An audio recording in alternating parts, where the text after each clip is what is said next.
ശബരിമല യുവതി പ്രവേശന വിഷയത്തിൽ തട്ടയിൽ ഇന്ന് ശരണം വിളികൾ കൊണ്ട് മുഖരിതമായിരുന്നു. കനത്ത മഴയെയും അതിജീവിച്ചുകൊണ്ടാണ് തട്ടയിലെ ജനങ്ങൾ അയ്യപ്പനോടുള്ള സ്നേഹം പ്രകടിപ്പിച്ചത്. ജാതിമത രാഷ്ട്രീയ ചിന്തകൾ മറന്ന് എല്ലാവരും അയ്യപ്പനായി ശരണം വിളിച്ചു.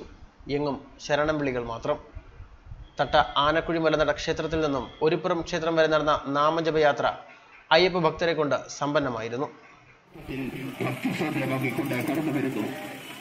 യുഗയുഗാന്തരങ്ങളായി ശബരിമലയിൽ പാലിച്ചു പോരുന്ന ആചാര അനുഷ്ഠാനങ്ങൾ അതേപടി പാലിക്കണമെന്ന് ആവശ്യപ്പെട്ടുകൊണ്ട് തട്ടയിൽ ആനക്കുഴിമല ക്ഷേത്രത്തിൽ നിന്നും ആരംഭിച്ച ഭക്തിനിർഭരമായ നാമജപ ഘോഷയാത്രയാണ് ഈ വാഹനത്തിന് തൊട്ട് പിന്നാലെ ഈ ഗ്രാമീണതയെ ശരണമന്ത്രങ്ങളാൽ ഭക്തിസാന്ദ്രമാക്കിക്കൊണ്ട് കടന്നു വരുന്നു.